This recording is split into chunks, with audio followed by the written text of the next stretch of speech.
guys, and welcome to Language of the Soul podcast, where life is story.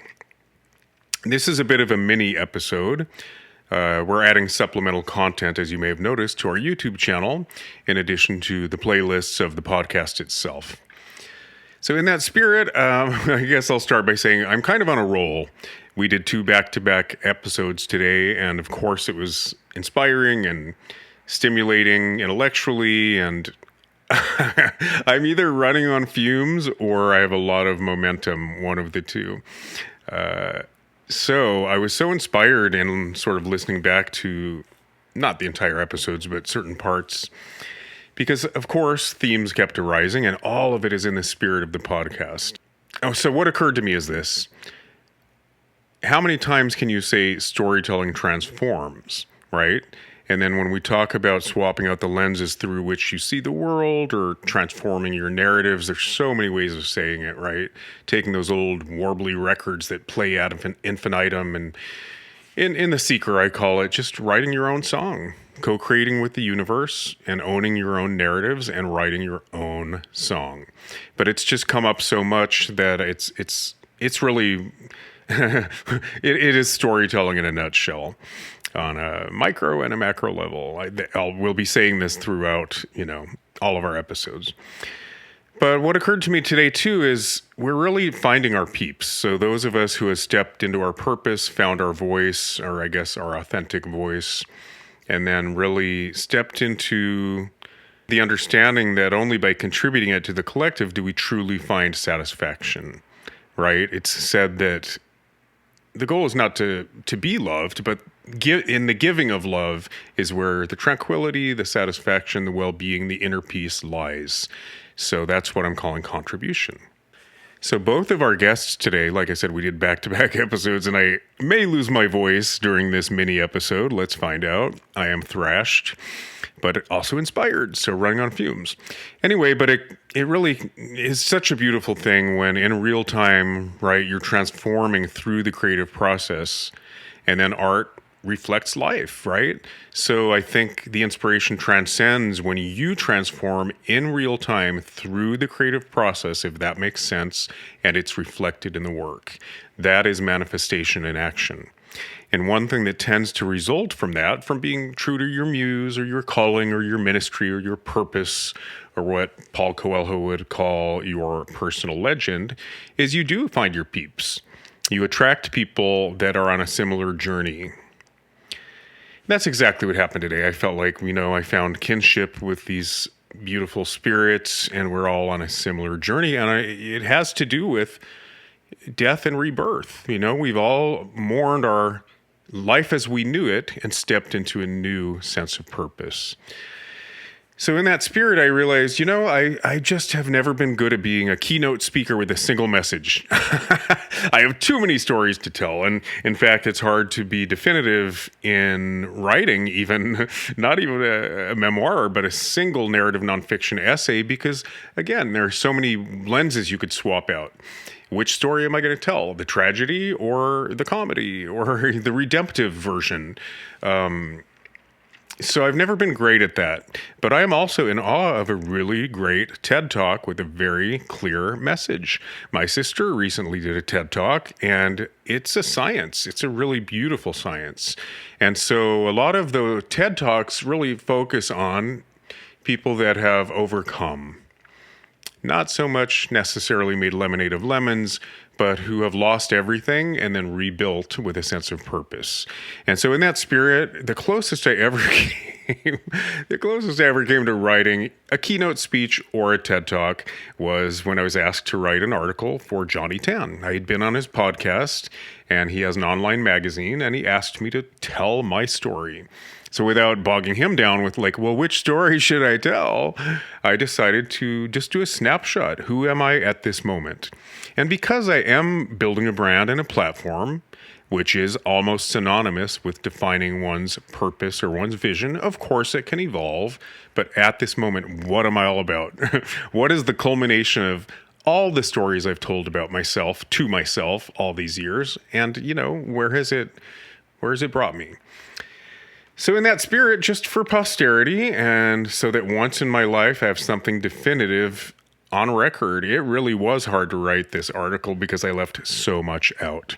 But I'm very proud of it, and I think it's got a really great message that is very much in keeping, like I said, with the shared journey we all seem to be on, these kindred spirits that Virginia and I both have stumbled into by taking this big step of creating a podcast and birthing it. So I'm just going to take this opportunity in this very short episode to read it. It was in print, but, one rarely gets feedback. I don't know if anyone even read it. So here I go. And I really hope the message lands. It's very much in keeping with the spirit of Language of the Soul, the book, and the podcast. All right. I was born with no silver spoon in my mouth. The son of a blue-collar Italian-American concrete worker and a homemaker, I learned the tools of manifestation on my own. I learned to self-create in defiance of the status quo. Oh, my humble origins ensured material gain was never the ambition. I simply became the best possible version of myself, growing a platform in which others could realize their capacity. And then, in the way of walking cliches everywhere, I lost it all. This is the story of the long journey toward reclaiming my agency in the world, against great odds. Oh, I'm not out of the woods, not by a long shot. I have no landing pad for my helicopter, nor do I have a helicopter.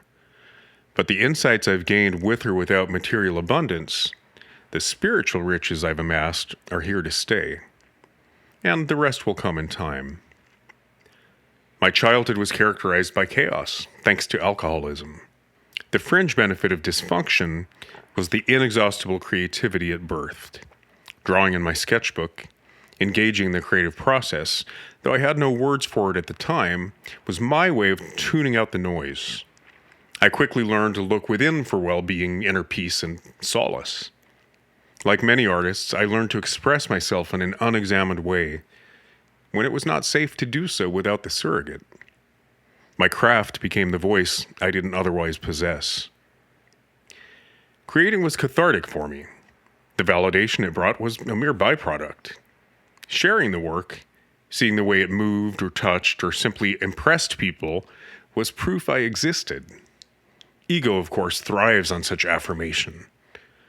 But more than that, my pension was a way of engaging with the world. A complete circuit, otherwise known as connection. The Landmark Forum, a personal development course popular in the 90s, speaks of our winning formula. It's the MO to which we default when trapped, our saving grace. Like many, the quality I grew in defiance of shame became my greatest gift. Though I was reading college level in third grade, neither the public school system nor my modest parents were equipped to channel my academic proficiency. Thankfully, I was driven to make a living through my art. The prospect seemed a hell of a lot better than flipping burgers in a paper hat or continuing the construction work, otherwise known as hard labor, I'd done throughout childhood with my father.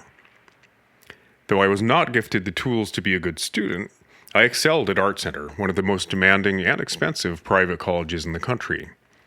Before graduating with distinction on a full ride I credit to my own hustling, I recall sitting on stage behind a closed curtain at eBell of Los Angeles, a private philanthropy organization. Their scholarship was one of the several that made up my full ride. We recipients had a single obligation: to sit on that stage behind that musty curtain while the wealthy ladies who lunch rattled off the minutes from their latest meeting. When the curtains opened to sparse applause, we were to look promising and smile, and of course eat finger sandwiches until time to leave. For the moment, the curtain remained closed, giving me time to look around at my fellow recipients. I suddenly knew I was from a different mold, and felt privileged to be sitting there among them. But privilege was nothing I'd inherited. It wasn't based in rote opportunity or nepotism or entitlement.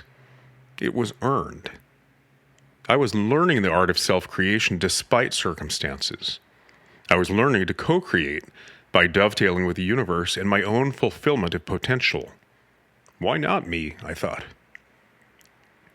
In the spirit of parlaying one opportunity into the next, Unexamined, of course, my internship with Disney Animation led to a position on a tiny film to become known as Lion King.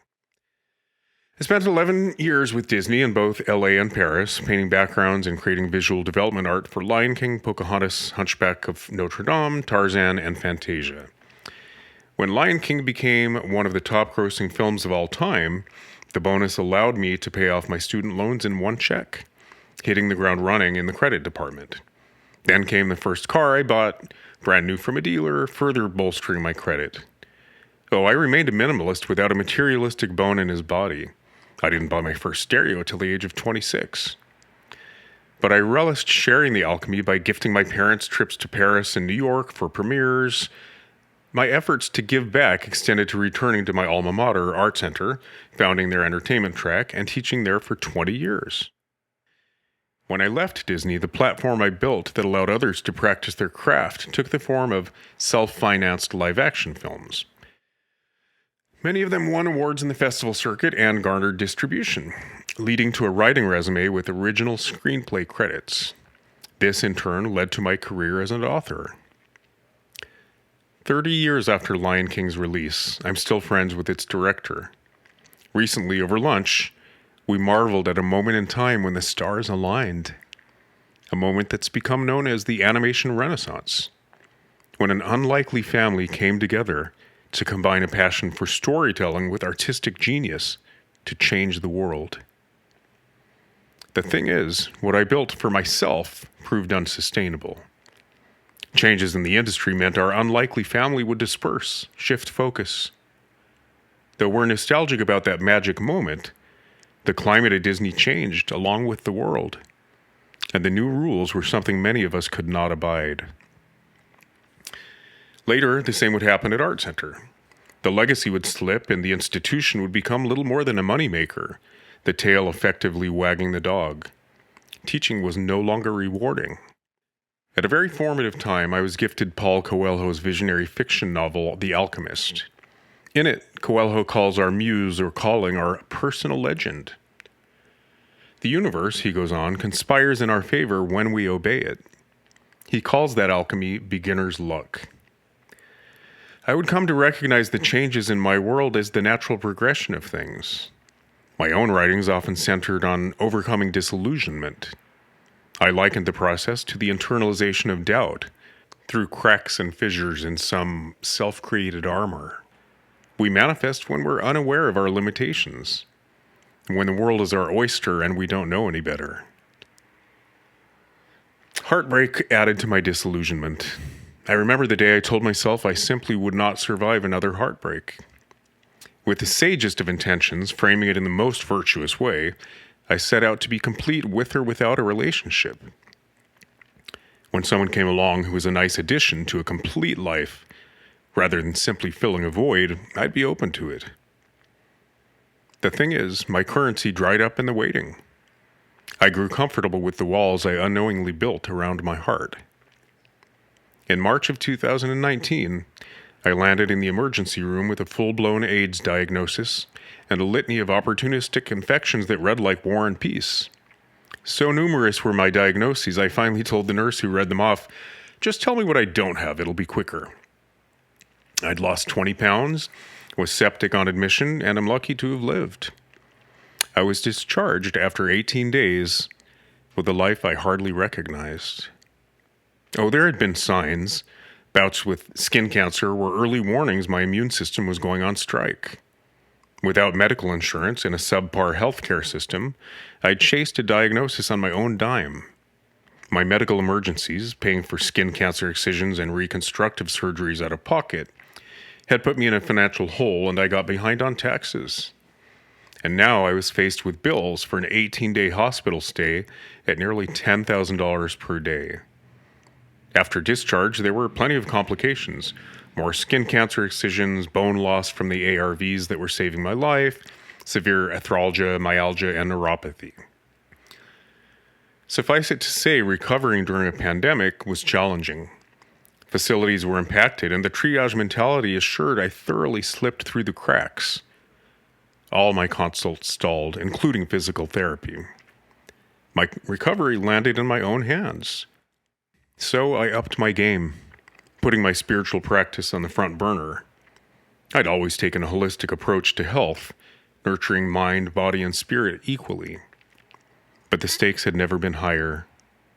From daily meditation to regaining my strength through my own physical or therapy regimens, to herbs and supplements, even adopting a rescue dog to up my oxytocin levels, I dedicated myself to regaining my health and my agency in the world. You see, when you have a brush with death, your perspective broadens. More than that, like a deer in the headlights, you're forced to take stock and figure out how in hell you landed where you're at. How the alchemy of youth can so thoroughly slip through one's fingers. Despite my best efforts, the world's erosive thought forms and paradigms had somehow gotten in through chinks in the armor. Oh, I thought I was doing pretty good at life. But over time, everything had been taken from me. Everything but the one thing I was not willing to give up: my life. At the height of the vicious cycle, I had 2 bicycles. I'd retired my car to the government in my state of poverty, stolen from beneath my nose in 1 week. The law of attraction was in full force, to the point I literally found myself dodging cars that swerved toward me on the sidewalk. The universe was conspiring, all right, conspiring to do me in. What I learned in my journey of self-discovery is, at bottom, I didn't love myself enough to protect what I'd manifested. I didn't have the tools to care enough about my thoughts and feelings to escape toxic situations. Staying was all I'd known as a child. Before landing in the hospital, my last 2 freelance jobs were a far cry from my glory days at Disney. The circumstances were nothing short of degrading. Respect for artists had long since become a thing of the past, so I put up with the degradation, all the while feeling the compromise taking its toll on my body. I knew full well that emotional stress equals inflammation, and inflammation equals disease. And yet, I remained. Over time, I learned my inability to love myself, far from self-loathing, was rooted in the internalization of negative messaging from my alcoholic household. I'd have to devote myself to learning the art of self-love, despite tools I was not given. My biggest discovery is one I did not see coming. Nothing had been taken from me. I'd self-deprived due to that lack of self-love. And so, over the next year, I trained myself to care enough about my thoughts and feelings to look out for myself. But here's the clincher. There was more to learn. My journey back to health against all odds became the basis of my pandemic book, The Seeker. The mythic fiction novel was a parable of the spiritual journey we all share, but it mirrored what I'd endured play by play, and all that I'd learned as a result. It's said that every character in a novel is an aspect of the author's psyche. My protagonists, Amadeus and Icarus, were dual aspects of me. One was all mind and ego, the other all heart. Integrating the two in the writing of my novel was a way of reconnecting with my compassion. Principle is a glacier slow to melt, Icarus warns in a pivotal scene. The principle I'd clung to as a defensive protection from the chaos of my childhood no longer served me. It was a form of judgment that stood in the way of compassion. Reconnecting with it was the equivalent of opening my heart. In the final chapter of The Seeker, in the spirit of all heroes' journeys, Amadeus symbolically returns home. His completeness in the end lays not just in opening his heart to compassion, but in being of service. As it turns out, adopting my pit bull Bowie was the best move of all, and not because of the oxytocin factor. Having someone other than myself to care for had opened my heart. The thing is, love heals us not in the receipt of it, but the giving of it. Love, after all, is a verb. Though learning self-love is an important step in self-actualization and therefore contentment, study after study shows that well-being and satisfaction hinge on purposeful contribution to the whole of humanity or within our grassroots circles. The characters in my novel had made the Yellow Brick Road journey and returned home. Now it was my turn. Language of the Soul, its companion piece, distilled what I'd learned into academic terms. Now it was time to put all that theory into practice. I'll never forget a vivid moment soon after my discharge from the hospital. Things were still fuzzy and surreal from the meningitis, but the images are clear as day. I was standing in line at APLA's food bank, surrounded by down-and-out folks I'd been able to tune out for much of my adult life. The raw hostility and despair I saw around me, the drug addiction and mental illness, were a side to the gay community I'd glimpsed but refused airtime. And now I was one of them. And hope was a luxury. Suddenly the irony occurred to me. In my idealistic youth, I delivered Project Angel Food meals to homebound AIDS patients. I'd marveled at their grace under fire, but still knew I had something they didn't. And now I depended on those very same meals. If being the member of a club you once dismissed doesn't yield compassion, I don't know what will. The truth is, I'd gotten all I'd asked for. The genie archetype is the prime illustration of the law of attraction. Ask and ye shall receive. I'd prayed for spiritual humility through minimalism. But that's another word for scarcity.